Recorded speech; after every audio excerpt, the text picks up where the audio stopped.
महाराष्ट्र में बड़ी अजीब सिचुएशन है। उद्धव सेनापति हैं तो उनके पास सेना नहीं है, एकनाथ शिंदे के पास सेना है तो उनके पास सत्ता नहीं है, शरद पवार शिवसेना के साथ हैं तो उनके साथ शिवसैनिक नहीं है। सबसे मजेदार है कांग्रेस। कांग्रेस अच्छी है, कांग्रेस बढ़िया है, कांग्रेस खुद सबके साथ है पर उसके साथ कोई नहीं है। यार महाराष्ट्र के एक मंत्री है एकनाथ। कौन? एकनाथ, नाम है एकनाथ। 50 विधायकों को पकड़ के वहां रखे थे गुवाहाटी के होटल में। गुवाहाटी के होटल में है एकनाथ, शिवसेना के 50 विधायकों के साथ। अब वहां का मीडिया उनके मुख्यमंत्री से कह रहा है आसाम के, देखिए साहब ये जितने लोग भी आए हुए हैं महाराष्ट्र से, जितने विधायक आए इनको अपने घर भेजिए, इनसे कहिए आसाम से जाएं।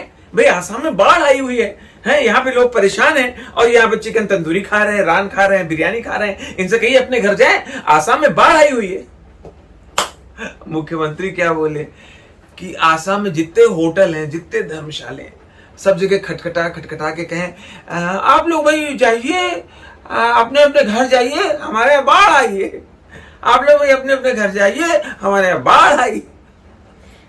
अरे बाढ़ आई तो क्या हो, नदियों का इसे फांद के तैर के जाए। बाढ़ आई तो जहां पे है उसको सुरक्षित रहने दो।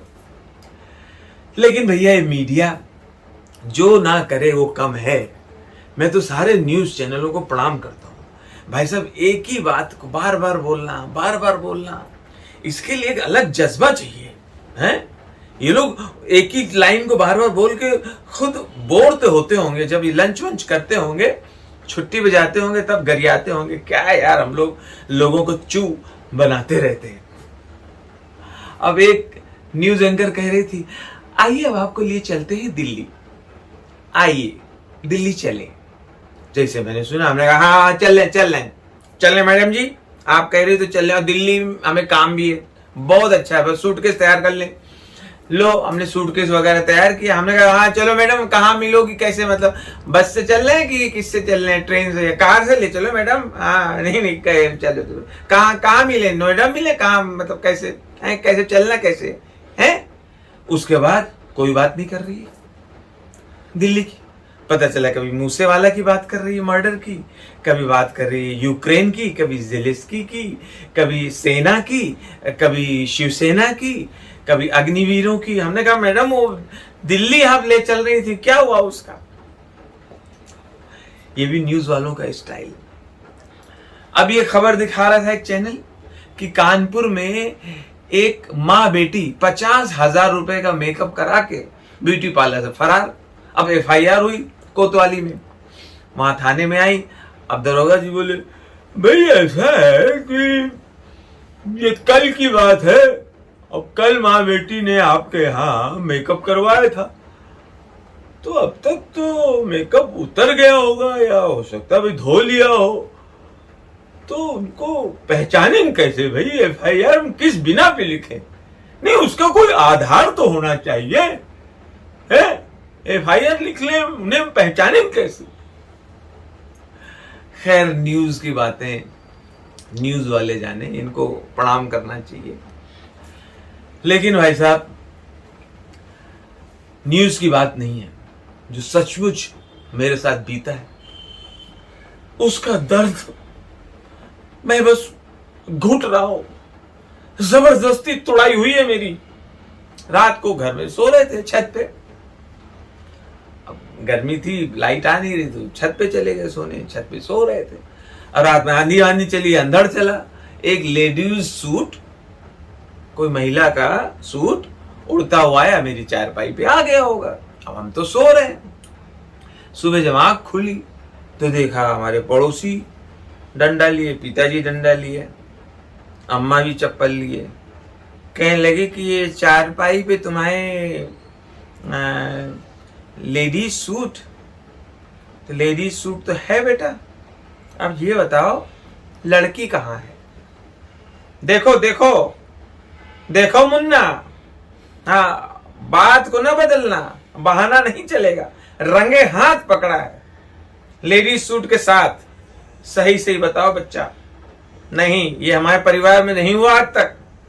हाँ, आज तक ये सब नहीं हुआ। साफ साफ बताओ, लड़की कहाँ है? तुड़ाई हुई उसके बाद। इस जबरदस्ती की तुड़ाई क्यों होती है? लेकिन सच बता रहे हैं भाई साहब, खून के आंसू रो रहा हूं।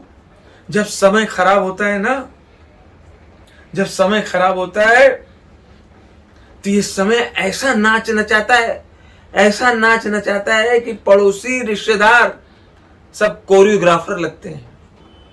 सब गणेश आचार्य बने घूम रहे होते हैं राक्षस की तरह। ऐसे नाच नचाता है समय। सच्ची बात बता रहे हैं। लेकिन भाई साहब, एक समय वो था जब हमारा बचपना था, चाइल्डहुड की बात ही अलग है। अब बचपन में मुझे एक ही शौक था, फिल्में देखना। हम भैया फिल्मी मैन हैं।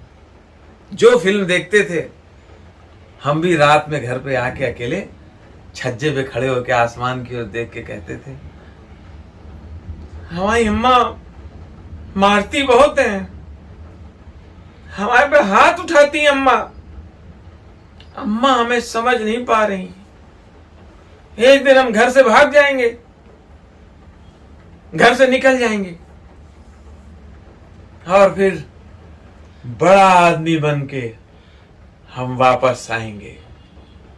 ढड़ेंग ढड़ेंग ऐसे टाइटल होंगे, नंबरिंग चलेगी, ढड़ेंग ढड़ेंग ढड़ेंग कार टाइटल टंग टंग टंग टंग टंग टंग टंग टंग टंग टंग टंग टंग टंग।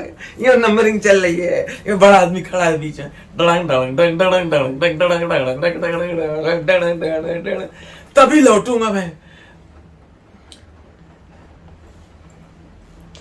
तो फिर हम बड़े आदमी बन भी गए भाई साहब। झूठ काहे का बोले, बड़े आदमी बन के आ भी गए। पर अब अम्मा नहीं है। अरे भैया, तुम्हें कब से क्या नहीं कब्जी से मरेंगे साले। लोग ऐसी गंभीर समस्या को हंसी मजाक में उड़ाते। अरे कहना क्या चाहते हो? उस कहने के लिए तो एक समस्या है। अच्छा, हमको सिखा रिया है। इसे इग्नोर न करें। हम मालूम है तेरे बाप को मत सिखा। अब पहली रात से ही असर दिखाता है और इसकी आदत भी नहीं पड़ती। समझ रहे हो? समझ रहे हो? पेट सफा, हर रोग दफा। शाबाश बेटा, बहुत बढ़िया।